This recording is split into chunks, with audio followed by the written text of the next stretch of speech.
Thanks for joining me for another edition of Groove with Portia. I'm your host, Portia Booker, and yes, this is my real name. So I had someone ask me what is Groove with Portia. I answered nicely, I promise. Groove with Portia targets those who are curious, eager, and hungry for new information that can aid in their personal and professional development. Malcolm X once said, "Education is the passport to the future, for tomorrow belongs to those who prepare for it today." Never stop learning. Be a sponge for the rest of your life. Before I jump into my topic for today, I want to start off with a little history lesson. So thanks for joining me in the studio today, Miss Barbara Barrett. Welcome, Miss Barbara. Thank you. Thank you for coming in on this kind of, off day in October, kind of chilly a little bit. Oh, that's okay. We'll make do. That's okay. We will make do. So it's National Text Your Ex Day. So every year on October 30th is a National Text Your Ex Day. Whether you usually do the breaking up or are the one who's broken up with, National Text Your Ex Day doesn't discriminate. So get out your phone, think of something you want to say, and participate in the National Text Your Ex Day. Think of something I want to say. Really? Hey, I mean, well, believe it or not, I'm still friends with both of mine, but I don't talk to them on a regular basis or anything. I'm Facebook friends with them. I like their pictures when I see them having fun or with whoever they're with. I'm happy for you. That's a good thing. That's a really good thing. I don't say a lot to mine. We're not enemies. It's just, Just a mutual thing. We just parted ways. I mean, right. I'm a firm believer that everything happens for a reason. I am too. People are seasonal. They can be, yes. I think every person that comes into your life, whether it's for a day, 5 minutes, 5 years, I think you're supposed to get a lesson from them. Yes, absolutely.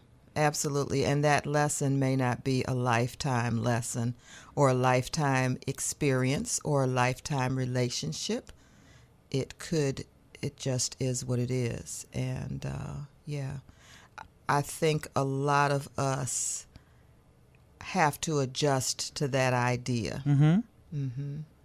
I mean, it takes a lot because some people, they just get so distraught when they break up with somebody. Yes. And, whether it's for a 2-month relationship, 2 weeks, 10 years, all that. Which I can understand with 10 years because you've been with somebody a long time. But I don't think people realize that there's much more to life than just this. You know what? I have to interject and give someone credit for helping me release my baggage, let's say, from my marriage, because and I'm not bashing my marriage or my ex, but I will say that I was actively in it for 27 years. And when it was time to go, it was time to go. And I felt really, really embarrassed about that. I felt good after I left. I felt a sense of peace, but I was really embarrassed because society tells you that you're supposed to, be in till death do you part. And Sonia Blakely, I love her. She encouraged me to do a monologue in her series, Woman Up. And my monologue was 27 and out. And real quick, the key thing with it was when I started my nursing practice, I met a woman, a lady who was a nurse, and I don't know how we got on the subject, but she was talking about how she had divorced her husband after 30 years. And I thought, 30 years? Who does that? This is what's going on in my mind. Well, by the time the paperwork was signed, it was 30 years for me. 30. Oh, the magic number, huh? 30. She just plopped that number in your head. She put that out there, but I mean, there's still a lot of life and purpose and things. So it's interesting that that today is that day. Yeah, I mean, like you say, you have to. It takes a certain level of maturity and strength to walk away from being with somebody for almost 3 decades. Right. I mean, today it just seems like 3 decades is like, oh my God, I'm going to be with this person that long. You see people getting divorced as quick as a day. I mean, not trying to be funny, but I see it a lot. Yeah, I see it a lot. And I think some people kind of remain at a constant for most of their life, or if not all their life. Other people evolve and evolve and evolve and evolve and evolve, and then that can cause challenges in the relationship. True. I mean, if you're both not working to grow together and one person's staying stagnant and the other person's constantly moving, then it's like that imbalance there. Right. And I think the term unevenly yoked can be looked at in several ways. I've never heard that before. Yeah, I do. I think it can be. Yeah. Interesting. Mm-hmm. I have to think of that. I mean, but life is a funny thing. It is. It is. It can take you in so many different directions at the blink of an eye. I will say this, though, on the tail end of this process with the book, I'm not sure that I would have been able to accomplish all this had I stayed put. I'll just say that for a number of reasons. A lot of them, my own mindset. I don't know if I would have been in that place to write. So. I understand that. They say writing is very therapeutic.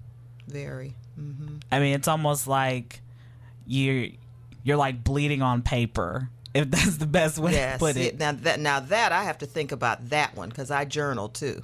Yeah, it's like bleeding on paper. Just there you go. Wow. Yep, all the time. I'm a writer as well, so I can relate to you with that. So I'm going to introduce my guest. So Miss Barbara Barrett has more than 30 years of experience being a nurse. She's a graduate of the University of Cincinnati and also St. Vincent Charity Hospital School of Nursing. She has sung with the Cleveland Orchestra and Blossom Festival choruses. Amazing. She is currently a full-time artist, so singer, author, and so she just recently published a book called Hood Medicine. Well, welcome, Miss Barbara, to Groove with Portia. Thank you. Thank you. I'm excited to get to learn more about your book, Hood Medicine. When I first saw it, I'm like, Hood Medicine. Hood Medical. Hood Medical. Yes, I'm sorry. that's Hood okay. Medical. So when I read it, I'm like, I wonder if it's similar to like my great grandma's tales of like home remedies and like whenever I would get a cold, my great grandma would give me the garlic pod, hot water, chicken bouillon cubes, mix them up together, drink them 15 minutes before you go to bed to sweat out the cold. So that's literally what I thought of. I'm like, oh, I get a piece of my great grandma in a book. Actually, no. These are nursing stories starting back when the first story in the book takes place within the first couple of months of me graduating and starting to work full time. So these are stories from well over 30 years ago up to relatively recently. And they include med-surg, nursing, surgical ICU, dialysis, even dialysis on a cruise ship.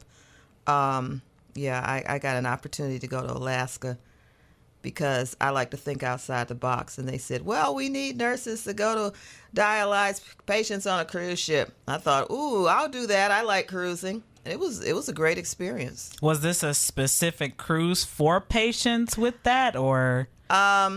There's a company that specializes in providing dialysis services on select cruise ships so that people who are on dialysis can vacation, because a lot of them are young. A lot of the dialysis patients are fairly young, so they're still active. And then you have some older ones, of course, but they want to go on vacation. So what happens is they convert one of the cabins into a 2-station dialysis unit, complete with the oxygen and the water tanks and all of that, the tubings, and you set them up. We would have them on the machine at 5 a.m, and by 9:00, 9:30, they were off. We had cleaned up the unit, and we were on the deck or in port somewhere.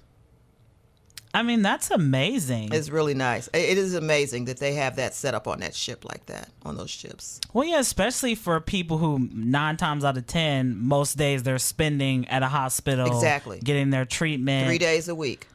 And you have to go. It's not like you don't just miss dialysis. You go, period. Right. It's like when you work at a factory, you have to report there at this time. Yep. And, there's no getting around it. No, because due to the nature of dialysis, if you miss, you could get really sick. So you have to go. It included that. It includes school nursing, which I did a lot of. And those stories are mostly funny. Some of them aren't. So, kind of what led to you being a nurse? Because I know that me and you had talked a little bit about it and that you studied education and music in the beginning. So then you kind of made that transition into the more healthcare, more serious side. And you still had that artistic background to you as well. Well, here's what had happened. So I went to the University of Cincinnati. I was accepted into the College Conservatory of Music, which is all wonderful. I really wanted to perform. I wanted to be a performance major, but it was not looked at as practical back in those days. So I was encouraged to go into education so I could have a good job. Okay, so we get to student teaching. And I thought to myself, this will never work because one of these little children will be dead and I'll be in jail. Not really, but I was shy. I was naive, but at the same time, I was used to my parents and our community's concepts of raising children, and some of these children were unruly and they were rude. And some of the things that they would say, plus I looked too much like them, especially when I was student teaching in the high school, because I was only 4 years older than them. And I looked like them because I looked young and naive. And guys were asking me to prom and out for dates. And I just thought, oh, no, I can't do this. I was traumatized, fully traumatized. So I told my mother, I actually went and there was a school of nursing, Good Samaritan Hospital, across the street from campus. I had applied to Good Samaritan for nursing school and gotten accepted. I graduated from UC, but my plan was I'm going to nursing school over there because I'm not doing this here. We're going to plan B. And my parents said, come home because you don't know what you're doing. You don't know where you're going to live. You don't know anything. Just come home. So I did. But I went to St. Vincent. I didn't go back for a BSN because I already had a bachelor's. And my cousin at the time, who was a registered nurse, said, just find a good hospital school to go to. And it was good advice. So I went to nursing school, and it's been wonderful. Mm-hmm. I find it so funny that your parents are like, you don't know what you're doing. But I think what people fail to realize when it comes to college, you don't always stay in the same major. No, you don't. Your full 4 years, unless you are determined to go for whether you're going to be a doctor, a teacher, an architect. If you know right off the bat, you're going to stick with the path. Right. I did the same thing. Right. When I started college, I started at Tri-C. I originally wanted to be an English teacher. I was inspired that much by my English teacher in high school, and I loved it. Loved the English language, grading papers. So if you need me to look at anything, I can mark your papers up with red ink. Okay. My friends hate that, but I'm doing it because I love them. I want them to do well. I want them to be successful and not look stupid when they use the wrong form of there, and there. Mm-hmm. So when I got to Tri-C my first day, one of my high school friends introduced me to the newspaper, The Voice. And so I changed my major that same day. Okay. So, I can relate as far as, not knowing exactly where you wanted to go. But then when you found that interest, it's like, I want that.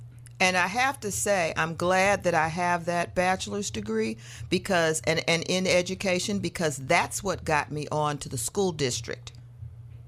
I didn't have a BSN, but back when I first started with the district, that bachelor's in education was enough to get me in, and then still having a nursing license. So that's how I got to be a school nurse. I don't know that you can still do that, but that was back in ancient times. Hey, it ain't that ancient. It's not that far from. Look, it's still relevant today. It's still relevant. It's not like the idea completely died and nobody ever brought it back. Right. It's still here. So how did you come up with that name? Because I'm sure that many people who have looked at maybe the title, they'd be like, it would kind of be questionable unless they actually understood where you were going as far as the book.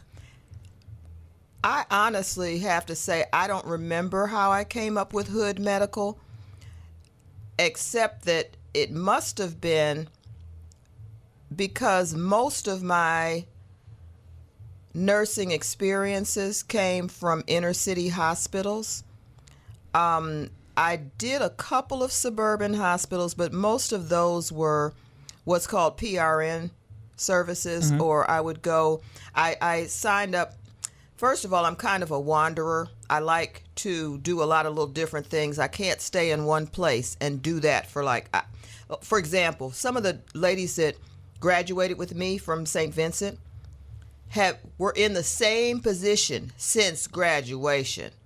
And I'm thinking to myself, oh no, I would lose my country mind. So I would get with one job that I would do, quote unquote, full time, which was frequently a 10-hour shift or a 12-hour shift. So then I had other days available.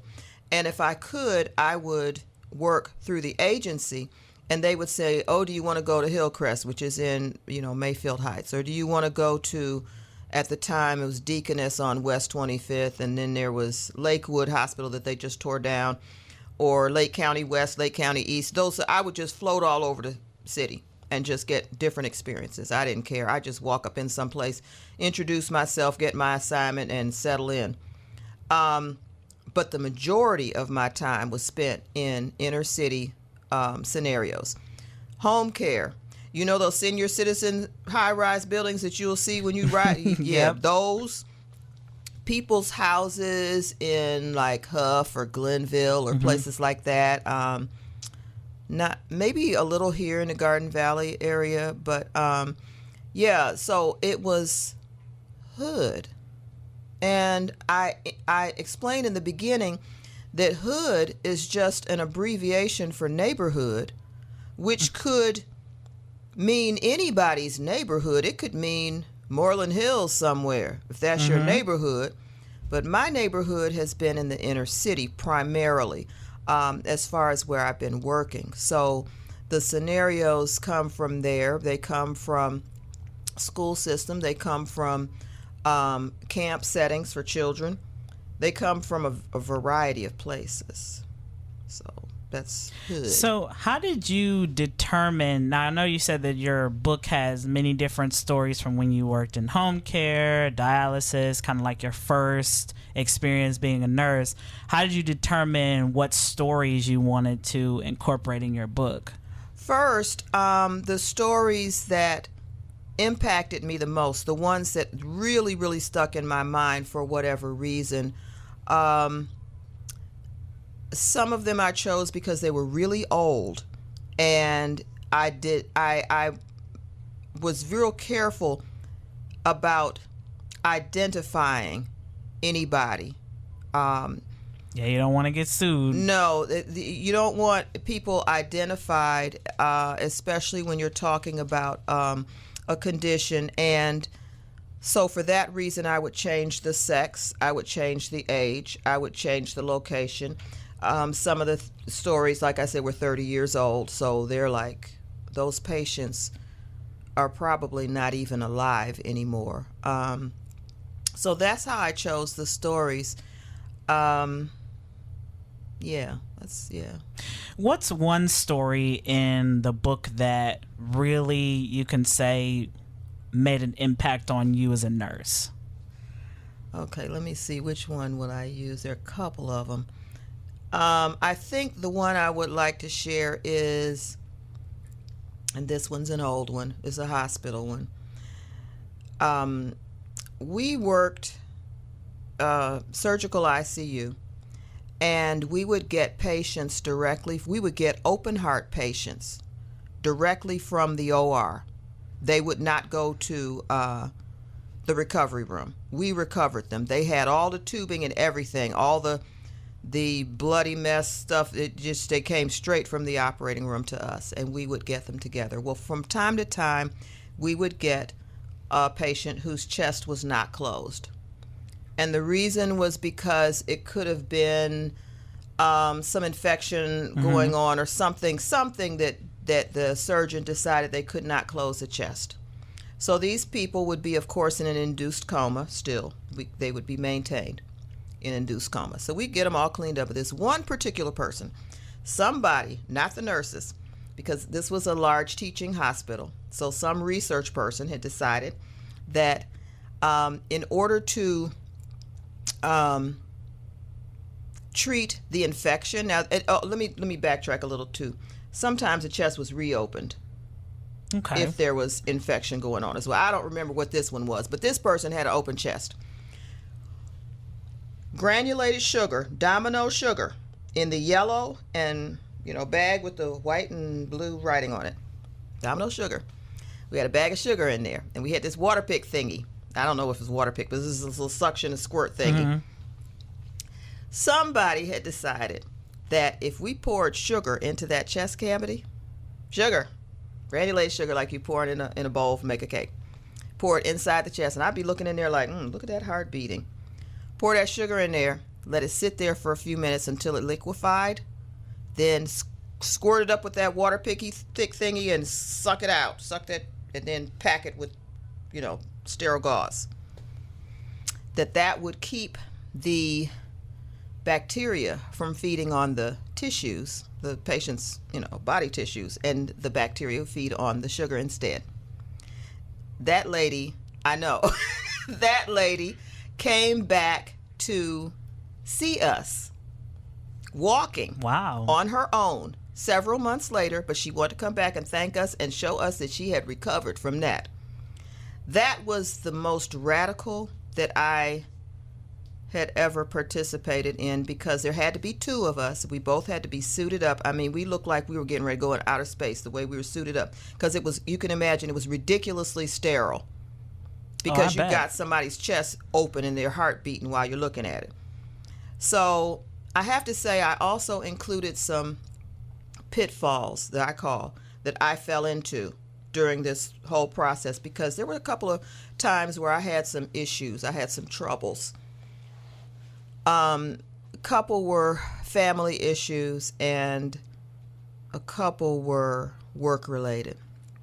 And I'll just say this. It was absolutely necessary that everybody in that unit functioned equally because of stuff like that. We could not have somebody on the team who was a weak link, because if you have to be going into somebody's chest, looking at their open heart beating, you both have to be equally yoked as far as the work thing is concerned, because otherwise somebody could mess up and it could be lethal. Oh, yeah. So I did talk about that too. This book is certainly not a book where Nurse Barbara is the perfect person and doesn't have issues, and no, it's not that. That was added too. Because part of it is, I want people to know, especially younger people who are thinking about careers or thinking about changing careers, that you really have to take time and figure out what it is that you want to do, how badly you want to do it, whether your ego is going to prevent you from doing it, whether your ego is going to prevent you from doing an effective job, whether your ego is going to prevent you from being one of those team members that somebody wants to work with, all of that, because we're talking about people's lives here, and it's serious. So, Well, yeah, I mean, especially with this open heart ordeal that you had to go in, suit up like those movies where an outbreak happens Yes. and it's airborne, Yep. Disease killing everybody. Isolation. I mean, going into that room using literally domino sugar Domino sugar. on this person's chest. In it. I mean, In it. it's almost like you're kind of like making a cake type of ordeal, and then watching it liquefy and, changing that over. Right. That's just amazing to me. I mean, you probably were listening a moment ago, but Miss Barbara was explaining a story that she put into her book about a patient who they literally use domino sugar, the sugar you buy from the grocery store, using it on this person's chest to cure their infection. I mean, that's why I literally thought your book had a bunch of home remedies because, yeah. that kind of goes back to what I said at the beginning about my great grandma using the garlic, the bouillon cube, and the hot water. That's funny. I mean, just like they say, peroxide is a wonder worker. That's funny. I mean, whenever I get like a cut in my mouth, when you floss too hard and you cut your gum by accident, I use peroxide to seal it and to heal it, and it does the trick. Yeah. So hey, you guys, there's some things that you can use that don't always require you to seek medical attention. Now, don't take this literally. No. If it's very serious, definitely go. Right. But certain things, it's amazing though. It is amazing because somebody researched that and came up with it, and we were kind of side-eyeing it. But I would be too. The lady came back and she walked in. I can visualize her walking through the unit. I still can see that. Wow. I mean, did you guys tell her that she was in an induced coma for several? She knew. Yeah, because when the infection improved, then they had to take her back to surgery and close her chest. And then she came back to us. Then she went to step down. Then she went to a regular floor. Then she went, I guess, home. I don't know if she went to any kind of rehab because by that time, she had been out of the unit for a while and we, lose track. So, Well, like they say with sugar, the dentists are always against having too much sugar in your diet. But I mean, that goes to show that everything on this earth has some type of purpose. Something, and we just never know exactly what that purpose is. I think when we use things in excess, then that's when it's damaging. Yes. Kind of like with all these kids that are vaping, and now they have to put this law in to prevent anybody under the age of 21 from purchasing tobacco products. And I'm just thinking, why do you want to be grown so fast? I know. And that. Ooh. And why do you want to put that much smoke in your lungs? And I think that they released the name of some of those vape companies that are causing the explosions, but I'm just thinking, I have friends who vape all the time, and they have the really expensive vapes. Never had a problem. I think they just, burn out after a while because you use them excessively, but... That's interesting because I'm not a smoker. Oh, neither am I. But there was one story about an older gentleman again, and this was early in my nursing career. So he had emphysema, and this was back. And this is why I say ancient times. This is back when hospitals, for whatever reason, were still allowing patients to have a smoke break, and they could actually. I know. So let me tell you. And I'm thinking to myself, why in the world would a hospital allow smokers? He would wheel his IV pole out into the hallway, disconnect himself from his oxygen, and go out in the hallway and have a smoke. Now, what was he in there for? I'll never forget this either. I won't forget his diagnosis, and I remember his name. His diagnosis was emphysema. Why were we letting him go out there in the hallway and have a cigarette? Because he had to disconnect so he didn't, blow the room up.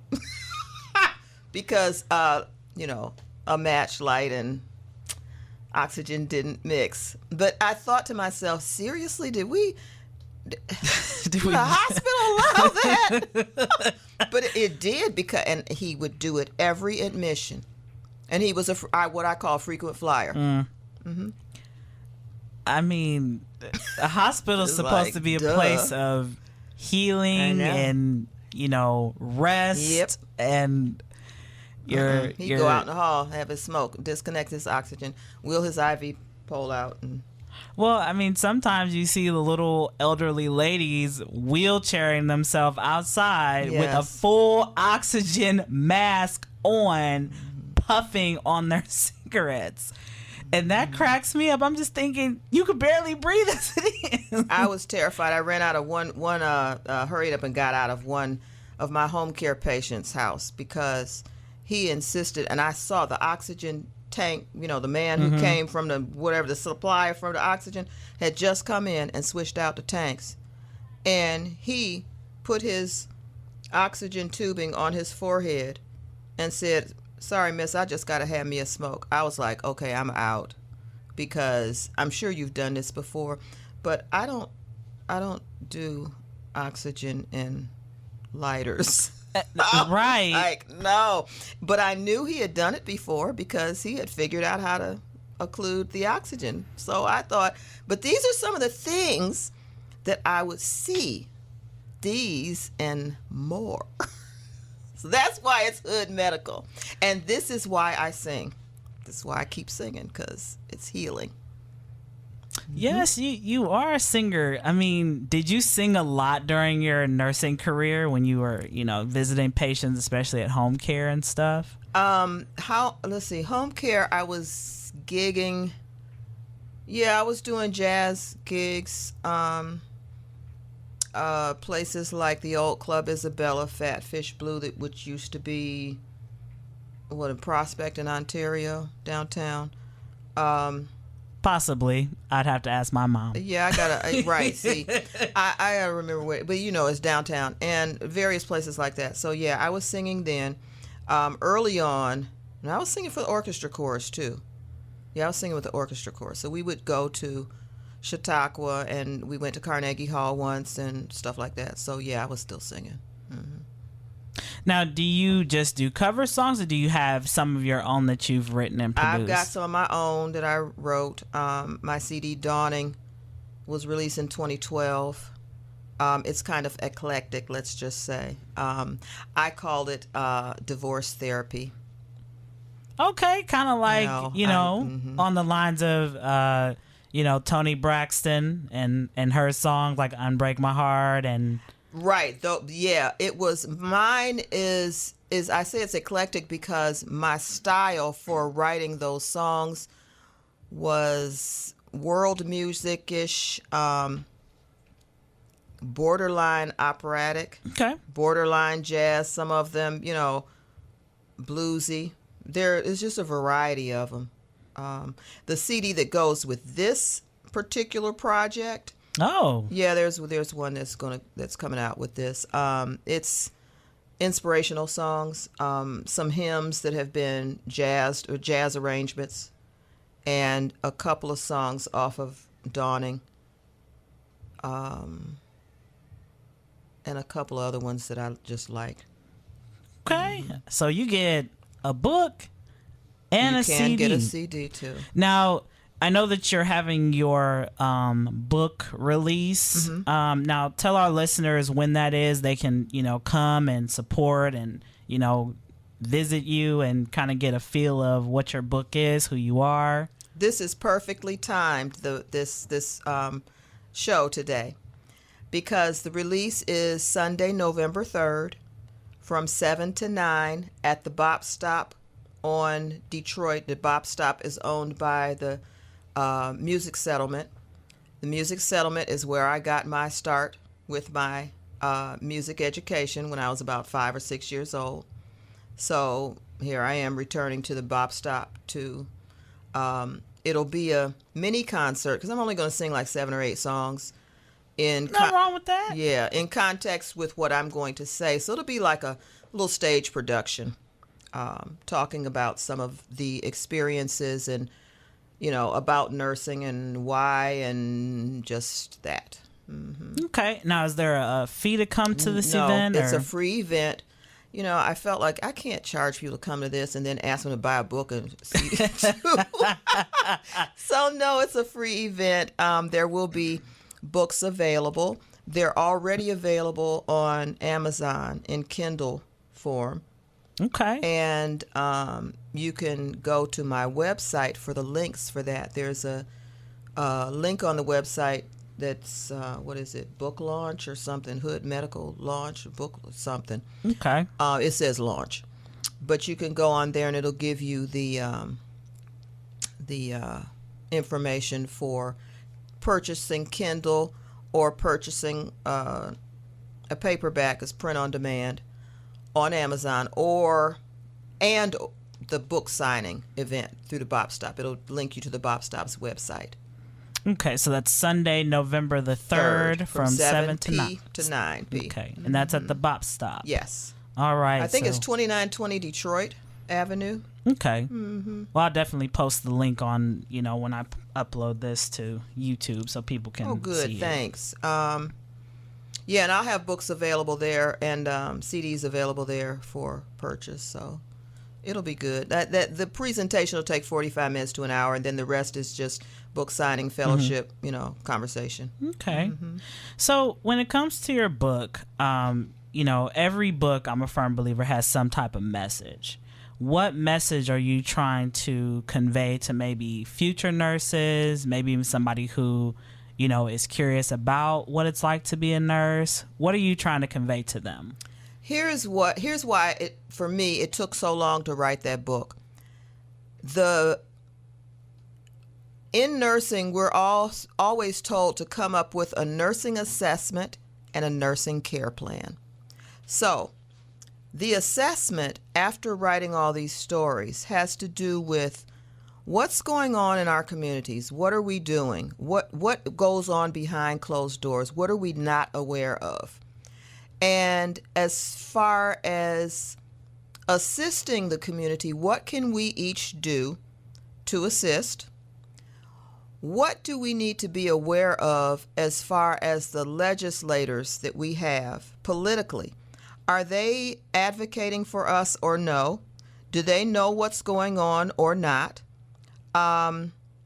Particularly as it comes to aging and the aging population, as it applies to special needs categories, which are numerous special needs.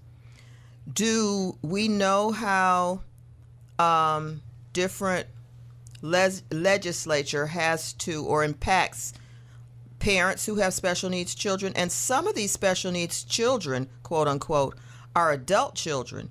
And then you have older adults who have adult special needs children, and the older adults are having their own issues, but they still have these adult special needs children. There's a lot going on.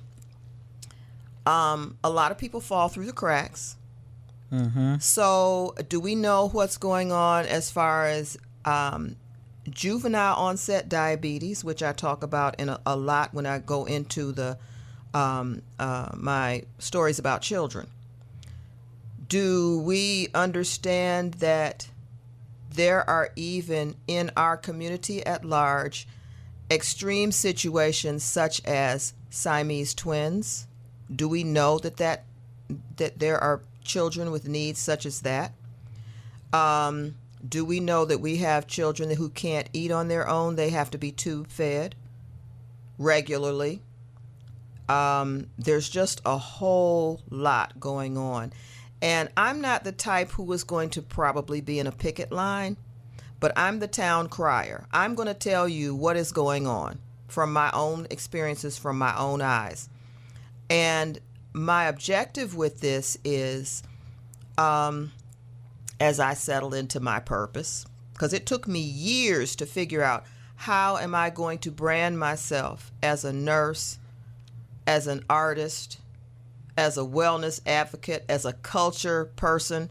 How am I going to do that? But this is what it is. I'm the town crier. I'm going to tell you what's going on so that you can be aware. And hopefully the next person who can pick up the ball and say, okay, let me help you let's help us get this together in our community.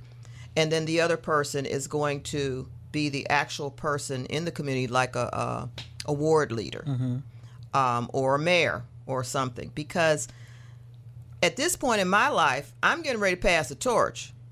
Not right now, hopefully, right. but No. I'm going to pass the torch. And these kids the younger people need to be informed as to what's going on. And we as adults need to help them be informed as to what's going on. So that's why I have written, because I see myself as the town crier. My focus is arts, culture, and wellness. So, and they're all connected. They're all connected. I mean, I had a fit when I heard that the schools were taking out different art programs and music.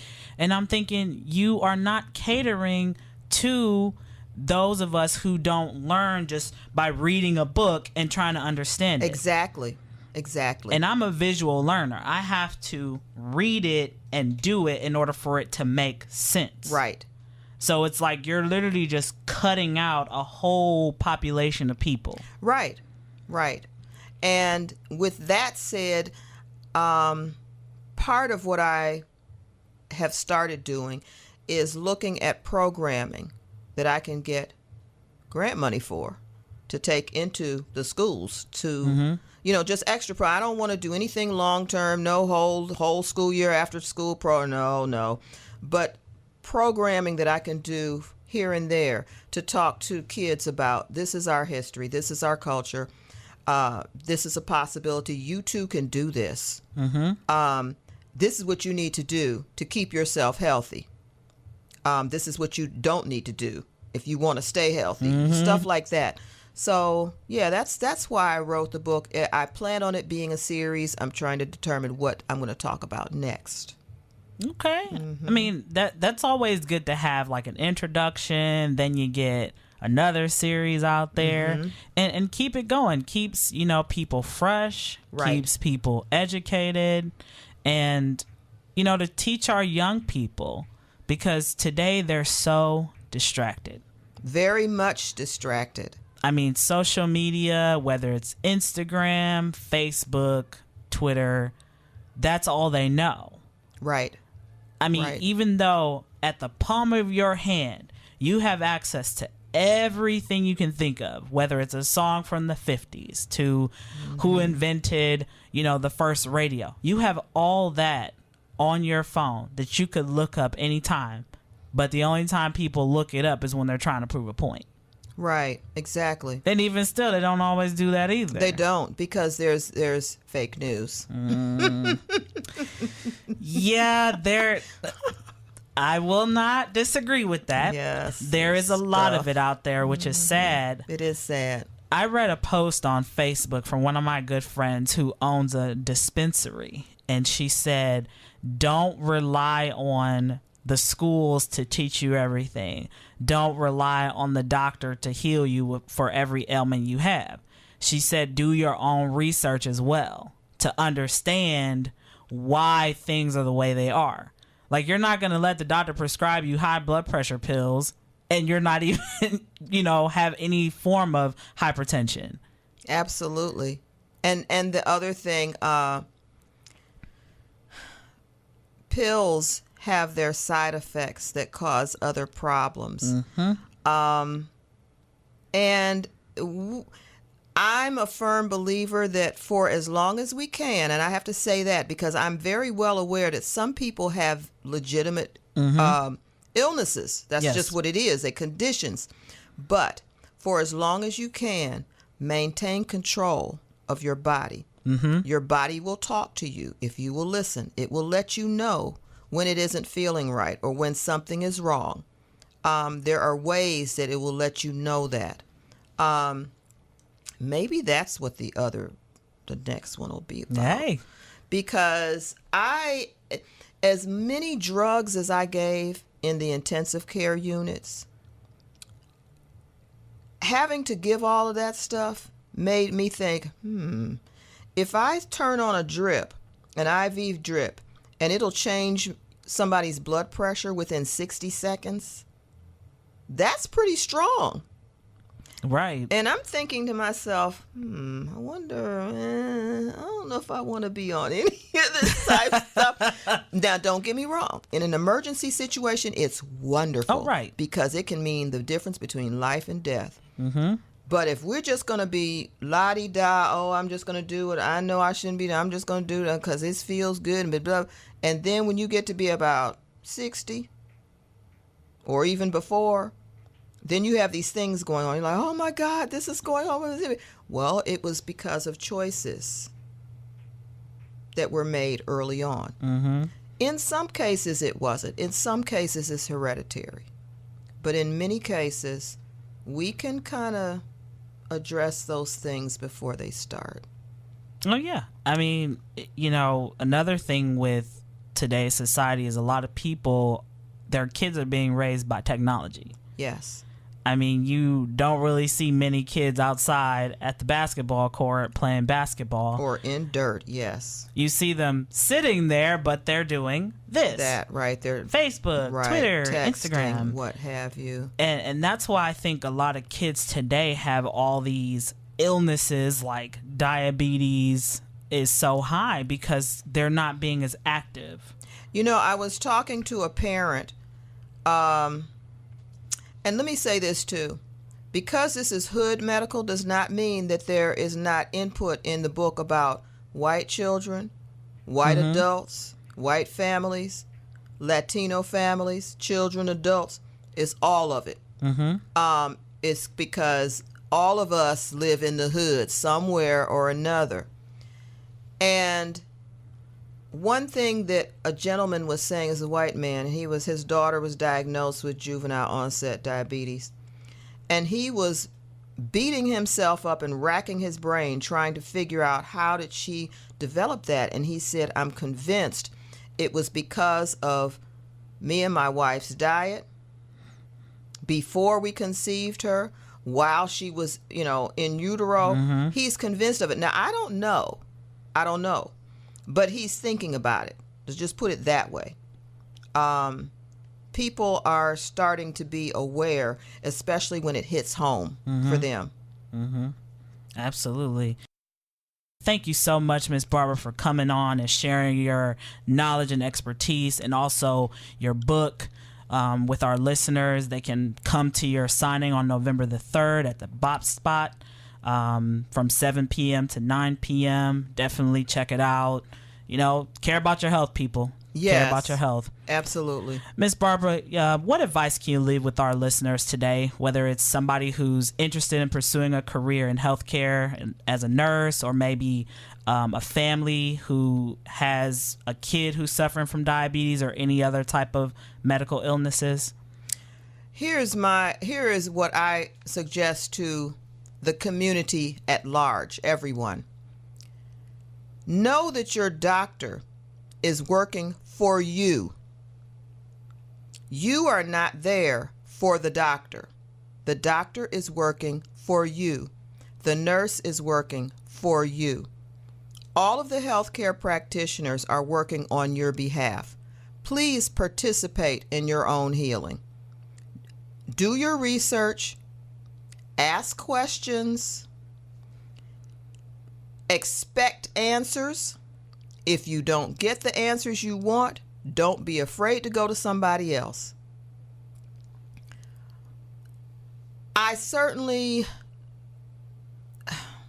through my experience, I've seen so much. I don't want to sound as though I'm anti-hospital or anti-doctor. I'm not. I'm really not. As a matter of fact, I'm very much pro-lab results and pro-diagnostic tool results, because those are the ones that are going to tell you or show you what is going on with you, at least at this point, we'll say. Your lab results are going to tell you what the numbers are. What does that mean? There are certain ranges that you need to stay in.